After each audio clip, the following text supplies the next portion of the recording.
Bom dia a todos, sejam bem-vindos ao nosso terceiro dia do minicurso Princípio em Nanotecnologia Farmacêutica e Cosméticos.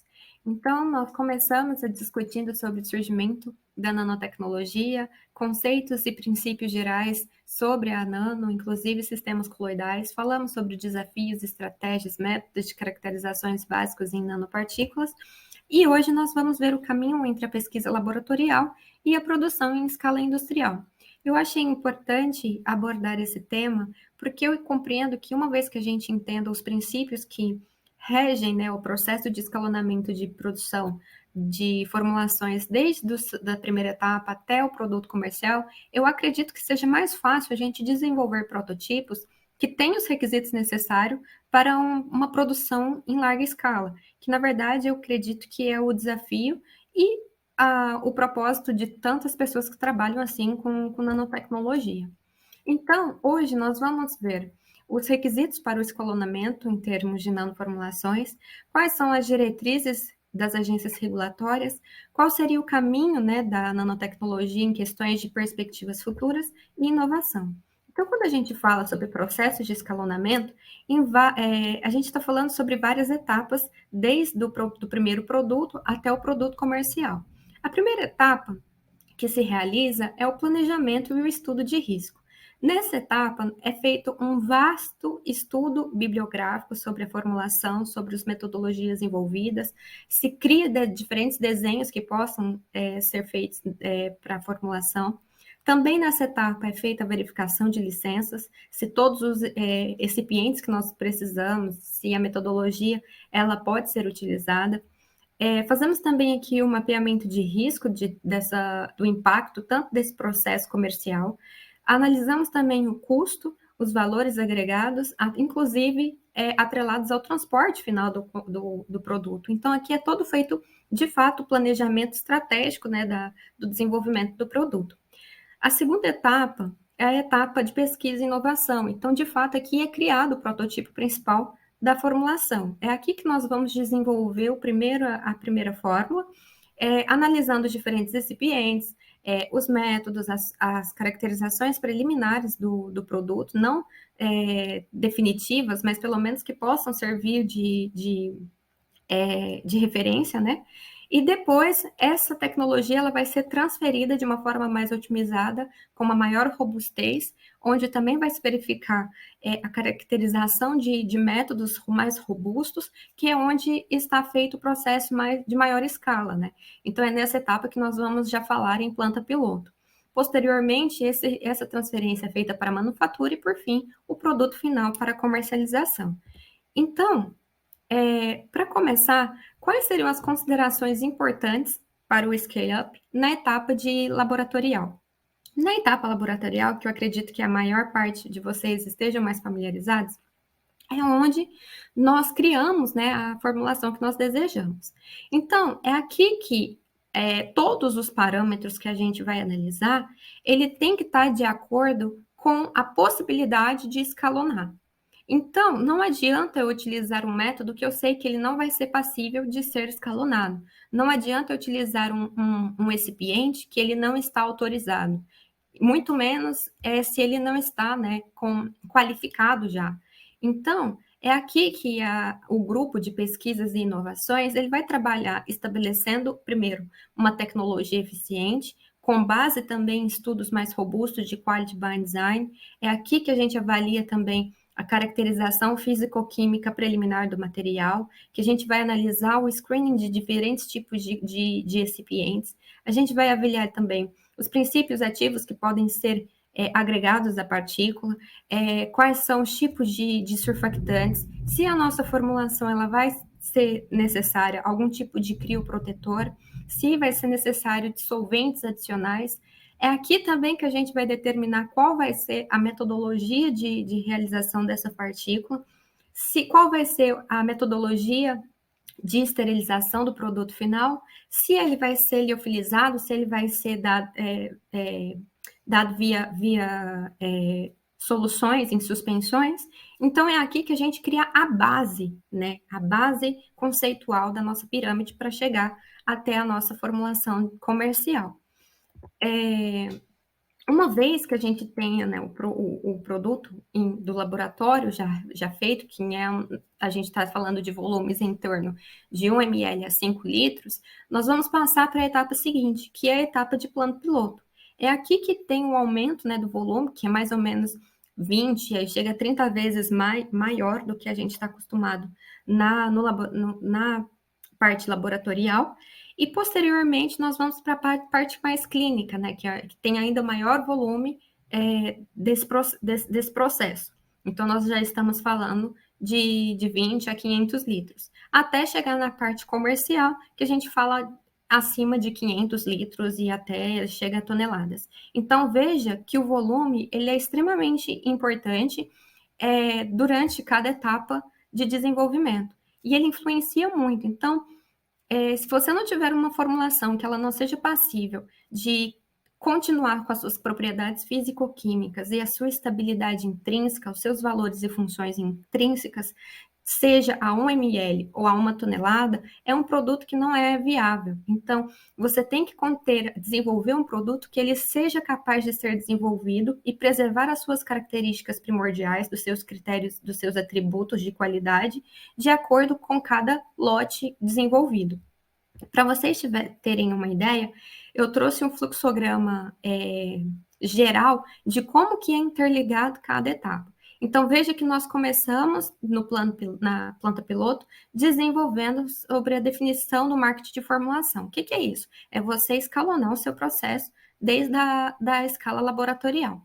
Uma vez que nós temos o primeiro protótipo criado, nós passamos para o processo de desenvolvimento, que é onde nós vamos analisar de fato os parâmetros críticos. O que são os parâmetros críticos? É aquilo que vai, de fato, ser importante na sua formulação e que, se qualquer tipo de alteração que aconteça desses parâmetros, pode causar algum tipo de impacto positivo ou negativo. Então, são os critérios de fato que vão estabelecer a importância na segurança e na eficácia da formulação final.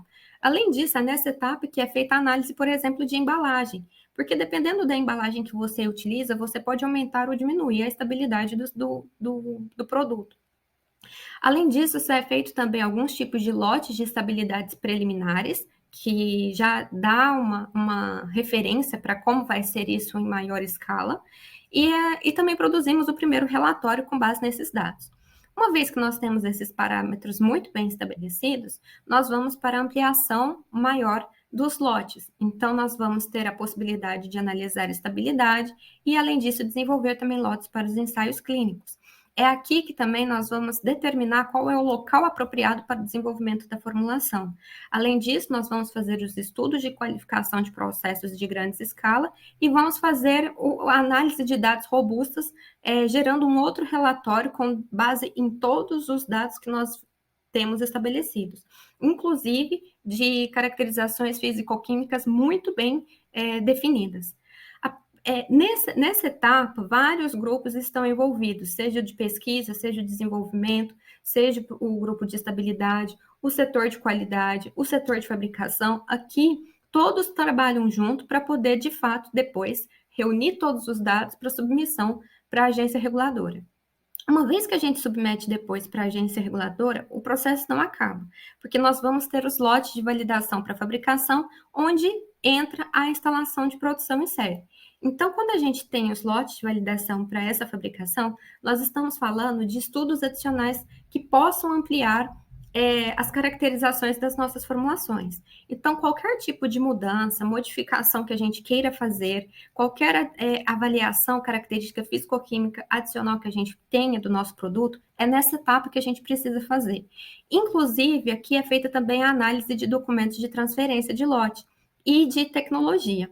Além disso, nós estamos falando também dos protocolos de validação, e aqui as metodologias elas já são estabelecidas com base nos UCH, por exemplo, que é o sistema que dá qualidade para o seu método, e nós temos também a possibilidade de auditorias internas para avaliar a qualidade do produto, e inspeções reguladoras também podem aparecer, já que a gente já submeteu o projeto. E aqui tem outro relatório de validação que vai gerar todos os atributos que a gente já analisou até o momento. Aí, nessa fase, nós ficamos muito felizes, porque o nosso produto ele é aprovado pela agência reguladora para finalmente iniciar a comercialização do produto e ele ser lançado no mercado. Mas isso aqui é só algumas das etapas, tem outras etapas envolvidas também, como, por exemplo, uma vez que você tenha muito bem estabelecidos os parâmetros físico-químicos, que você já tenha feito todos os ensaios pré-clínicos, é possível você pedir autorização para fazer os testes clínicos também, que daí entra a fase 1, 2, 3 e 4, caso o seu produto ele seja novo. Então, tem outras etapas, pode levar de meses a anos numa produção, e ela, então, tem que ser muito bem pensada desde a primeira etapa que nós analisamos. Então, sabendo disso, quais seriam os fatores, então, que travam a produção da nanotecnologia em larga escala? Bom, para a nanotecnologia, os principais fatores que travam, e que não é surpresa, é que as nanoformulações, elas costumam ter uma metodologia complexa, a falta de reprodutibilidade de lote a lote é muito presente também, o uso de solventes orgânicos e outras impurezas costuma prejudicar todo o processo, além de você ter um alto custo tanto para a produção quanto para o transporte das formulações. Então, quais seriam os processos que poderiam alavancar a produção nanotecnológica pensando em escala laboratorial? Seria possível reduzir o número de etapas do processamento? Se for, isso ajuda demais, porque quanto mais simples for os métodos, mais fáceis eles são de ser reproduzíveis. Então, isso já faria um fator de diferença. A outra coisa é reduzir as convoluções de escalabilidade, para facilitar os processos. Por fim, seria reduzir o uso de solventes no processo de fabricação, de modo que você diminua a etapa também de purificação, e aí isso afeta o custo do produto, e a avaliação de variação de lote a lote, para de fato diminuir a falta de reprodutibilidade do seu produto final. E apesar de todos os desafios que a gente tem no processo, muitas das nanopartículas elas já foram aprovadas ou estão em estudo clínico. O custo médio, para vocês terem noção de o desenvolvimento de uma partícula, é em média de 1,3 bilhões de dólares.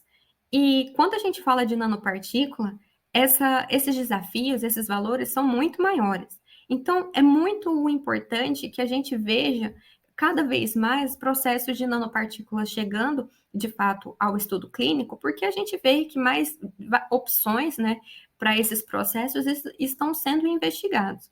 Especialmente são utilizados nanopartículas poliméricas, nanopartículas lipídicas, especialmente lipossomas, são extremamente utilizados e são extremamente importantes para algumas patologias, como, por exemplo, em pesquisas de cânceres, em doenças infecciosas, como, por exemplo, também no uso para anestésicos, como para dor. Então, são diferentes objetivos que fazem com que a nanotecnologia seja cada vez mais consolidada no mercado. Um fator que também tenho observado e que tem feito muita diferença é a presença das startups e das spin-offs, que andam alavancando muito, porque já que elas estão, né, de certa forma, aproximando a tecnologia entre a academia e a tecnologia industrial, isso está, de certa forma, otimizando os processos também. Então, está aí o meu profundo respeito e admiração por todas as spin-offs e as startups que está tendo um papel fundamental para o desenvolvimento tecnológico. Então, sabendo disso, nós observamos nesse gráfico de pizza a diferença gritante de partículas nanolipídicas e também de partículas poliméricas que estão sendo já aprovadas, que já estão em estudo clínico. Por elas serem a mais abundantes hoje no mercado para nanotecnologia farmacêutica, é ela que vai ser o nosso foco de estudo de hoje. Então, normalmente a classificação dos métodos utilizados tanto para nanopartículas poliméricas ou lipídicas são exatamente vários. Especialmente para nanopartículas poliméricas, você pode utilizar nanoprecipitação, extrusão, salting out e sonicação. Para os métodos de partículas lipídicas, os mais comuns são partículas, homogeneização de alta pressão, emulsificação de solvente por evaporação ou por difusão. Na indústria, apesar dos dados serem confidenciais e a gente ser difícil de ter acesso, eu chamo a atenção para os equipamentos que são mais utilizados no caso de produção de nanoformulações, que são o solvente por evaporação, por exemplo, que entra a parte também de emulsificações, as nanopartículas por microfluídico, homogeneizadores de alta pressão e também, por exemplo, os fluidos supercríticos. Esses equipamentos são extremamente importantes no processo de desenvolvimento de nanoformulações em escala industrial. Então, como por exemplo, eu trouxe para vocês algumas fotos aqui, algumas abordagens que são utilizadas. Temos os microfluídicos, então, na primeira coluna, que pode atingir, por exemplo, pressões de 30.000 PSI quando usando câmaras de interação de diamante. E isso permite tensões de cisalhamento muito maior do que as obtidas, por exemplo, pelos homogeneizadores. Ao lado, nós temos um homogeneizador de alta pressão, que é usado para estabilizar as emulsões e para dispersar também sólidos em água. Abaixo, nós temos exemplo, por exemplo, do método supercrítico, do fluido supercrítico, que é desenvolvido, por exemplo, para obter nanodimensões de materiais hidrofóbicos. Temos o sonificador universal, que ele já está sendo muito mais robusto e, inclusive, consegue chegar a uma escala de 200 litros por hora. E também temos ainda alguns prototipos que estão em estudo, mas que são utilizados em plano piloto, como, por exemplo, o ANP, que ele permite, né, a produção de 57 litros em 24 horas de formulações lipídicas. Então, são os equipamentos que já estão sendo utilizados e alguns que estão em desenvolvimento. É importante ressaltar que, quando a gente fala de método industrial, a gente às vezes não faz distinção da nanopartícula, porque uma nanopartícula, um tipo de nanopartícula, ela pode ser desenvolvida por diferentes métodos. Então, não é específico de uma partícula só. Outro método que é extremamente visado e que hoje a gente vai utilizar ele para exemplificar são os usos de reatores. Os reatores, eles são usados, de fato, para preparar misturas homogêneas de produtos líquidos na indústria farmacêutica, e ele permite também que nós possamos ter a caracterização de alguns sistemas operacionais, como, por exemplo, a pressão, temperatura e a concentração, para que, de fato, a reação interna e a cinética sejam realizadas, levando em consideração os aspectos termodinâmicos e cinéticos associados à reação. Como que isso acontece?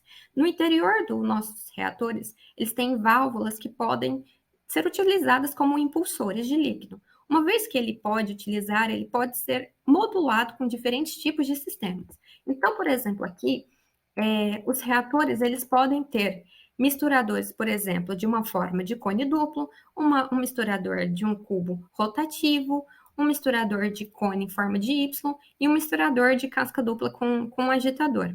Além disso, a gente pode ter vários tipos de misturadores agregados a um só que vai impulsionar fluidos diferentes. Então, como você vê nessa figura abaixo de mecânica de fluida computacional simulada, isso é importante para que, dependendo do sistema de que você usa de agitação, você vai provocar reações distintas na sua formulação. É importante ter o conhecimento disso, porque dependendo da velocidade, de como é feita a mistura desse fluido, isso pode impactar no desenvolvimento da sua formulação.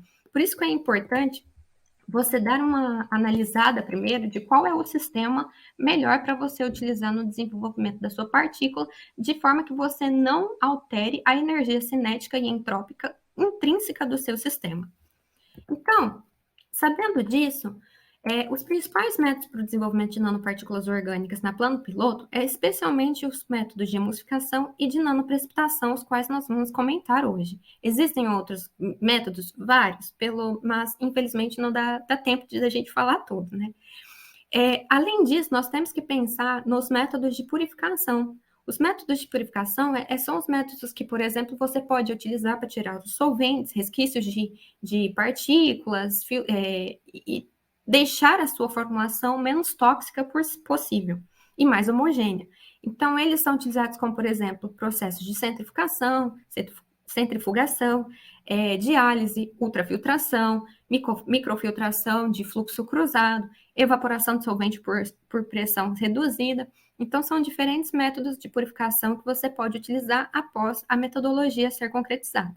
Além disso, nós temos alguns parâmetros para mover a produção do laboratório para plano piloto, que nós temos que considerar o tamanho dos recipientes da reação, a velocidade, como a gente já falou, o volume dos solventes, também a gente já falou, e o tempo para consumir cada formação das partículas. O tempo aqui ele vai ser primordial, porque dependendo do tempo que você demora para poder desenvolver a sua formulação, isso pode impactar exponencialmente na produtividade. Então, o primeiro método que nós vamos observar é o método de emulsificação espontânea por difusão de solvente. Então, veja que, primeiramente, nós temos duas fases. A fase aquosa, que você pode ter adicionado ou não um surfactante, e a fase orgânica, que normalmente nós temos um solvente orgânico parcialmente miscível em água, mais a adição dos lipídios e dos polímeros e juntamente com o seu ativo, né, com o seu princípio ativo. Essas fases elas vão ser misturadas por uma alta energia, né, no caso, como por exemplo utilizando homogenização ou por sonicação, e posteriormente será feita a transferência dessa emulsão para a água. Então, veja que a difusão espontânea do solvente, parcialmente miscível no meio aquoso, ela vai criar uma turbulência interfacial entre as duas fases, levando à formação das nanopartículas menores. E é justamente isso que faz o processo, né, de agitação ali, que vai aumentar essa energia de colisão. E o solvente na mistura se funde na água, como resultado, então, as nanopartículas lipídicas elas vão se precipitar para fora da fase dispersa. Esse método ele é passível de ser transladado para a escala industrial, uma vez que você pode utilizar em série 3 tipos de reatores diferentes. Então, o primeiro reator ali, o RA, ele pode ter, por exemplo, a fase aquosa. Posteriormente vai ser interligada com o reator B, formando a fase que está na fase orgânica, e esses dois vão ser conectados e o fluido ele inclusive pode passar do A para B por gravidade. Então, são reatores que são de camisa dupla, que normalmente a gente fala isso quando ele tem um orifício de entrada e um orifício de saída. Depois, já que foi feita a mistura e precisa do terceiro reator, onde vamos ter a água, esses reatores eles são interconectados. Então, veja que você pode utilizar, dependendo do reator, para poder otimizar o processo que foi realizado em escala laboratorial. Outro método bastante abordado com o uso de reatores são o método de nanoprecipitação. Então, o que acontece com o método de nanoprecipitação? O princípio básico é envolvendo duas fases. A fase aquosa, que contém também o surfactante, e a fase orgânica, que contém um polímero, o agente ativo, e nesse caso é necessário o solvente miscível em água. Como, por exemplo, a gente pode utilizar a acetona. Então, a fase orgânica, ela no caso vai ser adicionada à fase aquosa, e no caso, quando a fase orgânica, ela é adicionada à fase aquosa, e elas entram em contato, vai ocorrer uma rápida difusão da fase orgânica para a fase aquosa, a qual vai transportar consigo um determinado número de cadeias poliméricas dissolvidas. E com a adição progressiva desse solvente orgânico, que pode ser como, no caso em escala laboratorial, a gente pode usar um becker para colocar de a vez, né, verter todo de uma vez, ou então a gente pode utilizar também seringas para poder diminuir esse impacto e de forma a ter nanopartículas menores. Mas enfim, então com a adição progressiva do solvente orgânico para a solução aquosa, a qualidade do solvente é reduzido, a quantidade de solvente vai ser reduzido, e as cadeias dos polímeros ela vai entrar em uma condição de supersaturação, que daí elas vão se aglomerar, né, agregando umas às outras para formar justamente as partículas. Como seria isso em escala industrial, né, uma escala, na verdade, em plano piloto? Nós temos, no caso ali, 2 reatores que estão sendo interconectados com um sistema de fluxo contínuo, que é esse Tzinho aí, para poder chegar na parte do terceiro reator. Então, no reator A, nós temos a mistura, por exemplo, nós temos a solução da fase aquosa. No reator B, nós temos a fase orgânica. E quando eles são conectados, eles têm a capacidade de fazer essa mistura necessária e depois passar para o reator C, que é de fato onde temos as nanopartículas para serem purificadas devido ao solvente presente. Então, são formas que a gente tem de transladar o que é do laboratório para, por exemplo, uma escala de plano piloto, quando a gente vai ter a produção mais ou menos de 50 litros aí de formulação. É importante também que outro fator que pode alterar é o sistema de fluxo contínuo que pode ser utilizado para poder interconectar os reatores. E também que é muito utilizado, por exemplo, na microfluídica. Então, esses sistemas de fluxo, eles são interessantes porque eles têm várias vantagens e uma delas é tornar o processo ininterrupto.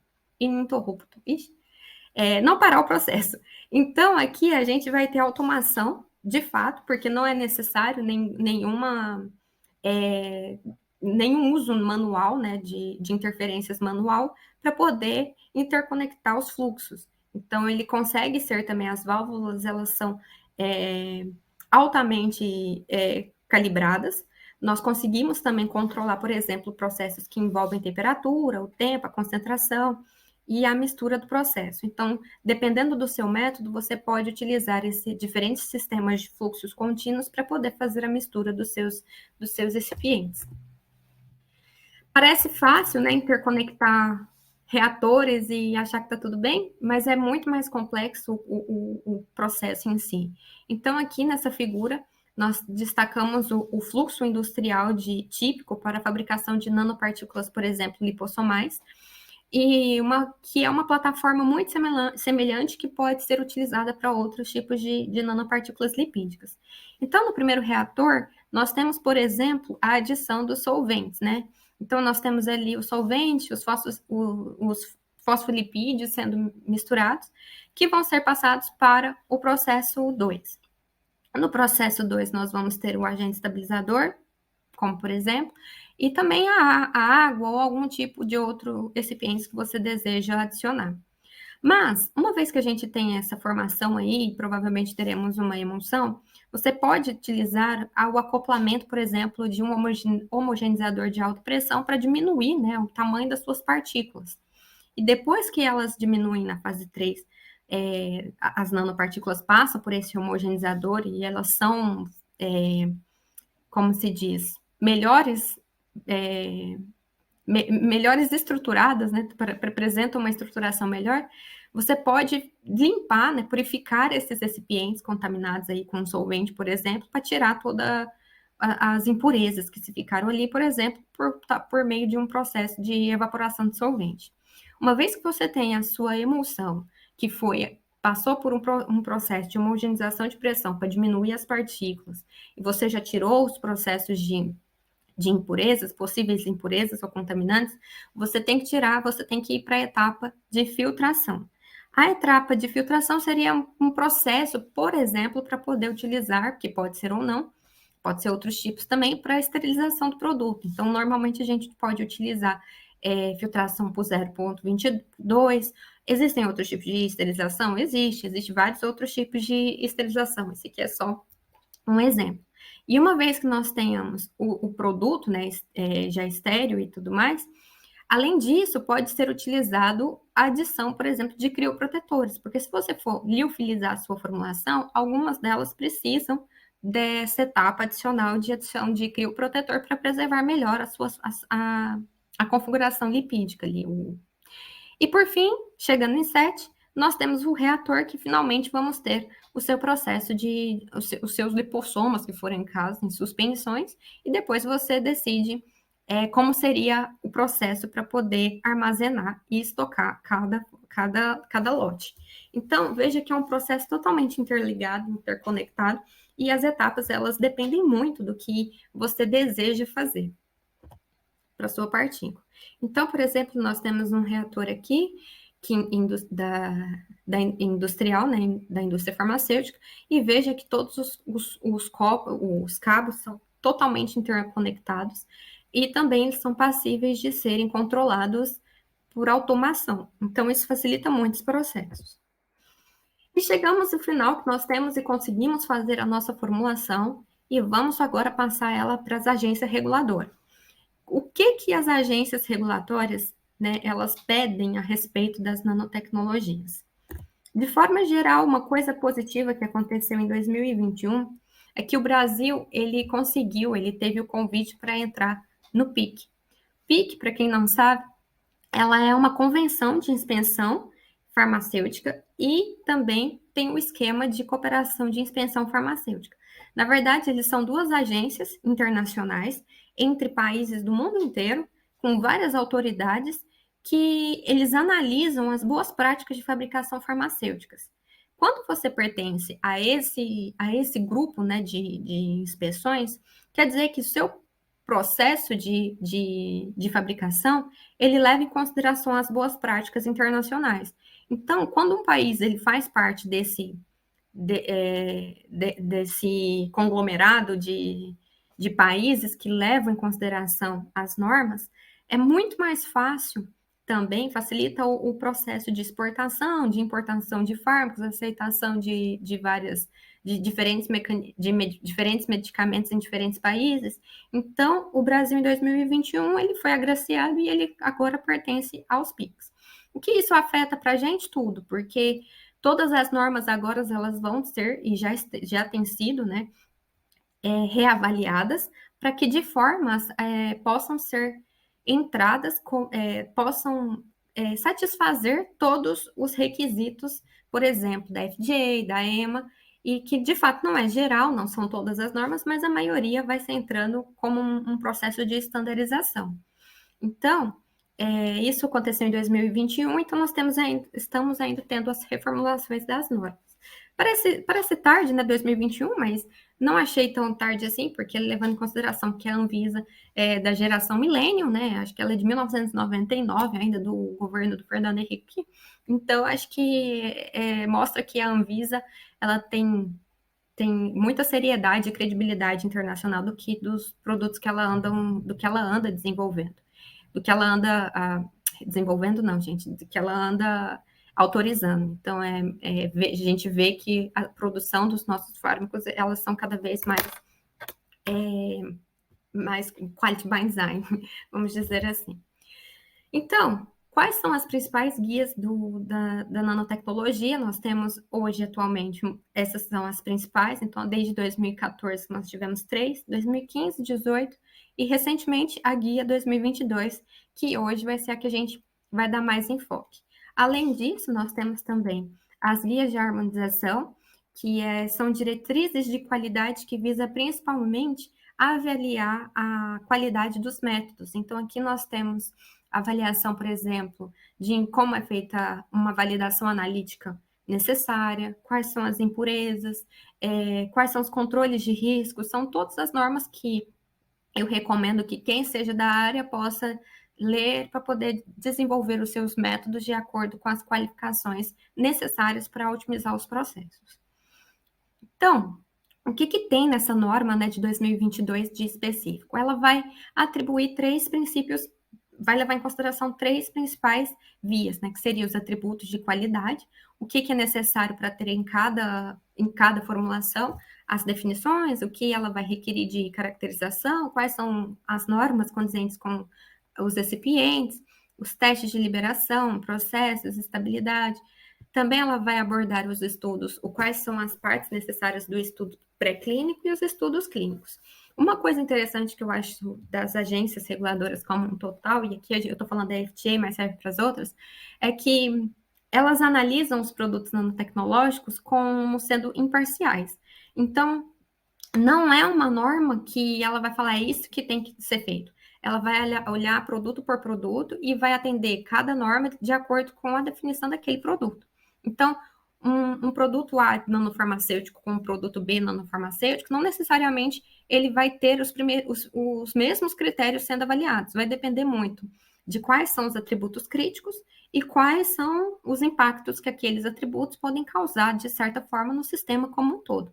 Porque a função das normas reguladoras é justamente avaliar a segurança, a eficácia e a qualidade do produto final. Então, qual que é a preocupação da FDA hoje e das outras agências? É, de fato, fazer com que você tenha a certificação dos seus atributos de qualidade do seu medicamento e saber o que cada um vai impactar, os parâmetros que ele pode impactar, e saber de que forma que aquilo afeta a segurança e a eficácia do paciente como um todo. Então, a função da FDA é justamente avaliar isso e você determinar cada atributo crítico da sua formulação é extremamente importante, porque isso vai delimitar os processos e métodos que a sua formulação ela vai necessitar passar. Então, isso faz toda a diferença saber. Mas, para qualquer nanomaterial em um medicamento, os seguintes atributos devem ser relatados: a composição química da formulação, o tamanho médio da nanopartícula, a distribuição do tamanho da partícula, e a gente falou do D10, o D50, o D90, o índice de polidispersão, a forma e a morfologia geral e os aspectos de estabilidade, tanto física, por exemplo, se ela sofre algum tipo de agregação, aglomeração, separação, quanto a porção química. Outros parâmetros também podem ser avaliados, como a distribuição de qualquer substância medicamentosa associada ao material ou livre. Ou seja, se você fala, por exemplo, que na sua formulação tem 80% de princípio ativo encapsulado, mais 20% fora, ela quer saber qual que é o impacto da liberação desses 20% que está fora e qual seria o impacto do interior. Então, você tem que saber de forma criteriosa como que seria o impacto do princípio ativo da formulação. Outros atributos também são avaliados, como, por exemplo, atributos estruturais relacionados à função, a propriedade de superfície. Então, se você vê como, por exemplo, de forma que esse atributo vai acarretar na sua formulação, a área de superfície, carga, reatividade química, hidrofobicidade, rugosidade, propriedade de revestimento, porosidade, se aquilo ali de fato altera o mecanismo do seu medicamento, de ser liberado. A concentração das partículas, que é extremamente importante para as agências, porque as partículas têm, né, dependendo do tamanho, elas têm, de fato, biodistribuições diferentes. As impurezas, a forma cristalina, a esterilidade, biodegradabilidade, compatibilidade e a liberação, o tipo de liberação in vitro. Então, são todos os fatores que, de fato, as normas elas vão contemplar e elas vão analisar cada requisito disso quando você faz a sua submissão. Eu queria chamar um pouco de atenção para os tipos de liberação in vitro, porque essa é uma norma que é extremamente importante no sistema. Então, o método de dissolução e liberação in vitro, ele tem que ser totalmente validado, de acordo, inclusive, com as normas de ICH, e ela vai servir como um controle para garantir que a qualidade e o desempenho clínico do seu medicamento seja mantido durante a vida do medicamento. Então, muita gente acha que a liberação, ela só tem que ser feita em vivo, mas não é. A liberação in vitro, ela também ela vai ser importante, porque se você fala que o seu medicamento tem, por exemplo, in vitro, 150 horas, por exemplo, de liberação, você tem que provar que em 150 horas o seu produto não é degradado, seja por reação fotodinâmica, seja por conta de qualquer tipo de estímulo externo que aquilo ali pode ter. A outra coisa é que o método que você faz para poder fazer análise in vitro, de liberação in vitro, ele tem que ser capaz de discriminar as diferenças da formulação. Justamente é isso, se você em 80 horas começa a ver picos diferentes ali no HPLC, pode ser um indício de impureza, por exemplo, do seu medicamento. Então, ele tem que contemplar também se você consegue analisar diferentes tipos de substâncias, né? A outra coisa é que esse procedimento, ele tem que fazer sobre as condições alvos. Então, se você está analisando que a formulação ela vai atuar, por exemplo, num pH mais ácido, como que comportaria a liberação num pH mais ácido? Então, são coisas que ela vai analisar também. A descrição detalhada dos parâmetros de desenvolvimento, e isso aqui vai envolver exatamente tudo, inclusive as especificações dos equipamentos.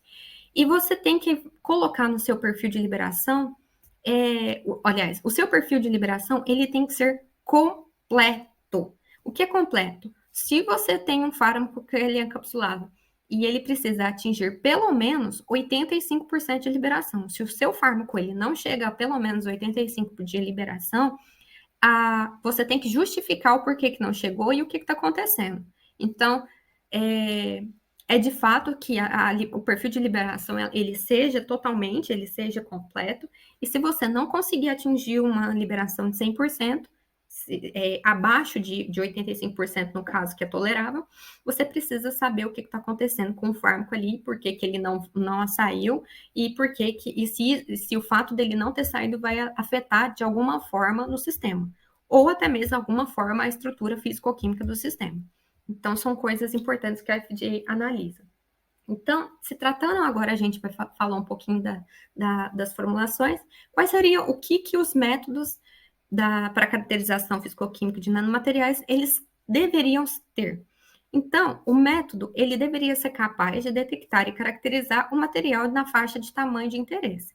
Então, você tem que utilizar um método que seja capaz, de fato, de ser condizente com o que você deseja analisar.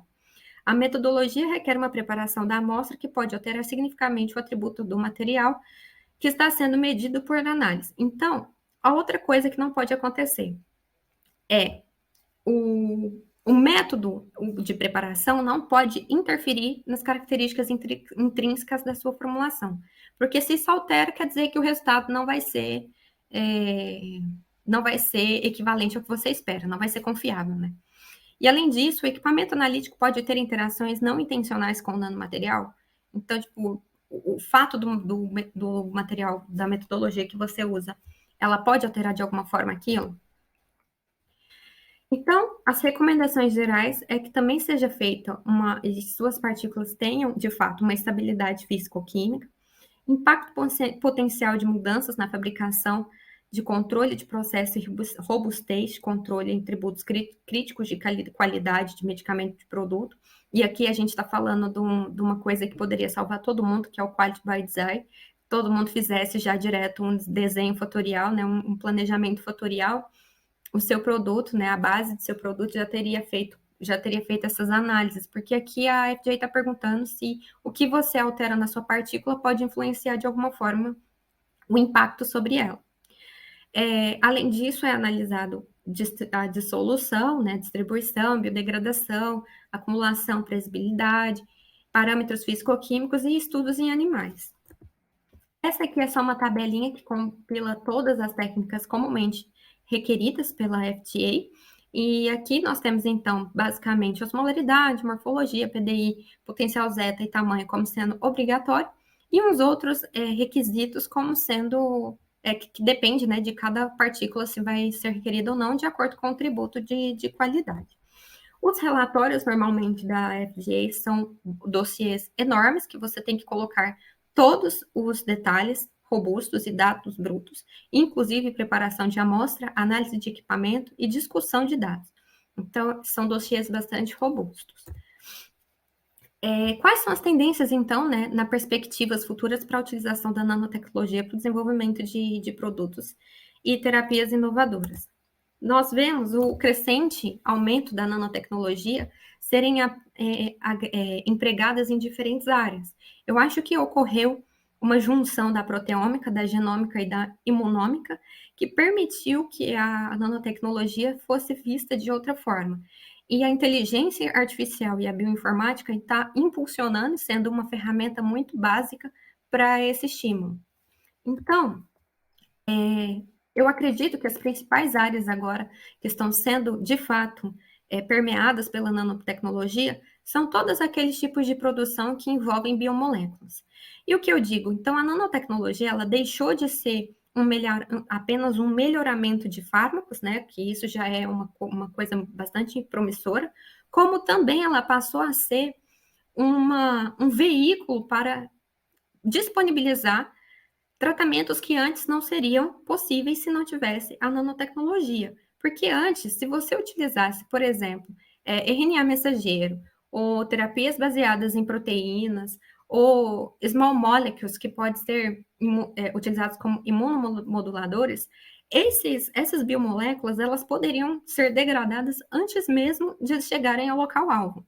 Então, aqui, a combinação dessas moléculas com a nanotecnologia foi de extrema importância para poder permitir que essas áreas pudessem existir, né, de tratamento. E eu acredito que agora, atualmente, sejam as áreas mais importantes para e que e tenhamos decorrendo mais avanços nanotecnológicos.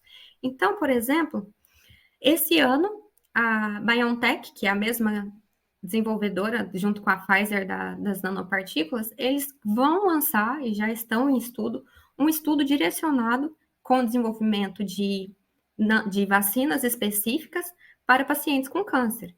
Então, o que envolve essa metodologia é você analisar cada paciente, fazer o sequenciamento dos pacientes que têm o câncer e fazer, a partir desse sequenciamento, fazer um mapa de mutações e buscar possíveis focos de neoantígenos que poderiam ser utilizados a partir da transcrição de, por exemplo, um RNA mensageiro.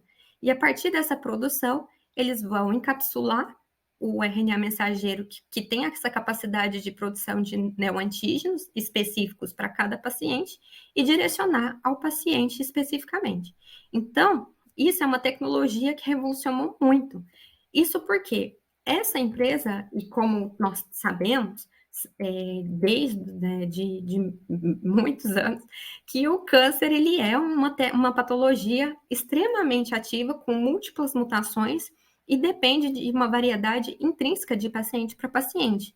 Então, como observado, esse aqui é um estudo que até apresentou a heterogeneidade intratumoral de um mesmo tumor, e eles constatou que um mesmo tumor ele pode ter diferentes tipos de mutações no mesmo sítio, no mesmo lugar. Então, dependendo de como que é a mutação, ela vai comportar diferente para diferentes pacientes. Então, a BioNTech, elas estão focadas nisso justamente para desenvolver essas vacinas com RNA mensageiros que sejam capazes de produzir os neoantígenos contra, né, para otimizar o sistema imunológico e que seja uma tecnologia individualizada de paciente para paciente. A gente às vezes não tem noção do que beneficiou a pandemia no sentido nanotecnológico, porque ainda está acontecendo muita coisa. Mas, por exemplo, em 2014, eles precisavam de 3 a 6 meses para poder criar uma vacina individualizada, e agora eles precisam de 4 a 6 semanas. Então, o impacto que a pandemia trouxe para a gente na área de nanotecnologia foi muito alto, e isso tornou uma tecnologia mais realista e a ponto de ser desenvolvida em diferentes perspectivas. Esse é um estudo que está em andamento. A BioNTech fez uma colaboração com o governo do Reino Unido, e eles estão recrutando 10 mil candidatos aí, que vai começar em setembro, para fazer essa análise, dar início a essa vacina individualizada. Um outro tipo de formulação de moléculas que estão sendo bastante abordadas, e isso já faz tempo, é a utilização de, por exemplo, anticorpos, seja monoclonais e biespecíficos. Então, os anticorpos, eles têm uma alta capacidade de acelerar e imunogênica, e você pode utilizar anticorpos complexados, por exemplo, com outros ativos, com um princípio ativo, e você também pode utilizar anticorpos biespecíficos, que têm a capacidade de ligar 2 ou mais alvos ao mesmo tempo. Então, isso é importante porque você consegue ativar vias diferentes ao mesmo tempo, de forma a desenvolver cascatas de ativações diferentes. E essas biomoléculas e esses anticorpos também estão sendo agregados a diferentes nanopartículas justamente para potencializar a entrega, inclusive de moléculas adicionais. Outras partículas-alvos que estão sendo extremamente utilizadas são as small molecules, que utilizam imunomoduladores para ativar também os sistemas imunológicos. Por fim, nós temos também a nova tecnologia com os PROTACs, que tem revolucionado, de certa forma, a proteômica, porque são, de fato, moléculas que conseguem ativar a degradação de proteínas pelo sistema de ubiquitina proteassômica, e também as molecular glues, que também podem ser utilizadas, e a diferença entre essas colas moleculares, entre aspas, com os PROTACs, é a molécula em si. Então, são vias, né, são alvos moleculares que estão sendo bastante pesquisados e que fazem toda a diferença para a análise nanotecnológica. Tudo isso é muito inovador, porque acompanha, de certa forma, os avanços, né, que nós temos durante o desenvolvimento. Então, agora com o Nobel aí de 2020, com a tecnologia de CRISPR também, é outra forma que a gente está vendo que a nanotecnologia, para poder encapsular a tecnologia de CRISPR e melhorar o seu desempenho, é algo que também está sendo inovador. Assim como novas moléculas surgindo a partir das moléculas, por exemplo, da tecnologia do click, que foi do Nobel de 2022, também possibilita desenvolvimento de novas formulações. Na área de cosméticos também é muito parecida o desenvolvimento. São utilizados extremamente biomoléculas sintéticas e de produtos naturais que estão sendo isolados para potencializar o seu efeito. Hoje em dia, os cosméticos eles têm também uma garantia de visar melhor a saúde, o bem-estar e o cuidado com o meio ambiente. São utilizadas extremamente nanopartículas co-deliveries que possam beneficiar diferentes vias e multifuncionais com bioativos multidirecionais e também partículas híbridas. Então, nós estamos vendo cada vez mais, por exemplo, hidrogéis constituídos com nanopartículas diferentes, né, que podem ser como polímeros como colágeno sendo utilizados para poder dar melhor elasticidade, com partículas de prata para ser uma visão para dar a função antimicrobiana. Então, são sistemas que estão sendo cada vez mais inovadores. Então, como, por exemplo, nós temos os limpadores limpadores de pele com nanopartículas de prata, para poder justamente também serem antimicrobianos. Nós temos o uso, né, de cremes hidratantes utilizando diferentes tipos de nanopartículas lipídicas que impulsionam e melhoram a biodisponibilidade e a oclusão controlada ali da superfície da pele. Partículas de ouro que estão sendo utilizadas também com uma propriedade antioxidante. Partículas também com vitamina E, justamente para fortalecer o rejuvenescimento. Temos utilizado produtos anti-envelhecimento com diferentes tipos de formulações, então seja com a combinação de compostos ativos, com compostos de ácidos que ajudam também a fortalecer de certa forma e combina, por exemplo, filtros UV nanométricos para poder serem antioxidantes para a pele. Nós temos também produtos para as unhas hoje, que também para poder aumentar, né, o fortalecimento das unhas, de formas que elas possam ter também uma função tanto estética, como uma função também de desinfecção com produtos que sejam antifúngicos, por exemplo. Nós temos produtos para os lábios, que também ajudam no ressecamento, também além de melhorar os pigmentos. Filtros com proteção UV, como já comentado nas aulas anteriores, mas existe um pequeno problema dos nanocosméticos, é que, de acordo com a lei dos Estados Unidos, os ingredientes de cosméticos, eles não precisam da aprovação da FDA antes de serem colocados no mercado, a não ser os aditivos de cor. Então, ainda há uma discrepância de informação quanto aos produtos de nanocosméticos. As únicas coisas que eles falam, de fato, é que as empresas e os indivíduos que comercializam esses produtos, eles têm a responsabilidade legal para garantir os produtos e os ingredientes. Então, cabe às indústrias que fazem isso garantir o seu produto, né? As preocupações maiores de fato, com quem faz, os fabricantes, porque eles têm maior contato com essas nanopartículas, e também os consumidores, que são os principais alvos. Então, a segurança, a principal preocupação é se esses produtos de nanocosméticos, eles podem entrar, por exemplo, na corrente sanguínea, e se eles entrar, qual vai ser o impacto deles na corrente sanguínea e para o organismo. Então, o que as agências reguladoras, elas pedem é que as informações com base nas caracterizações, tanto dos ingredientes e dos produtos acabados, elas sejam muito claras, até no portfólio do medicamento. Além disso, esses testes, eles têm que ser toxicológicos também, devem ser feitos, e que condiz muito do que a gente viu com os critérios de nanotecnologia. Então, a FDA ela vai recomendar que as caracterizações físico-químicas sejam feitas, que as análises de impurezas, as rotas de exposição dos nanomateriais, se tem potencial de agregação, de aglomeração de nanopartículas, os estudos toxicológicos envolvidos, os dados toxicológicos in vitro e in vivo. Então, são todos estudos complementares que podem garantir, de certa forma, a toxicologia, né, garantindo a segurança e eficiência desse produto.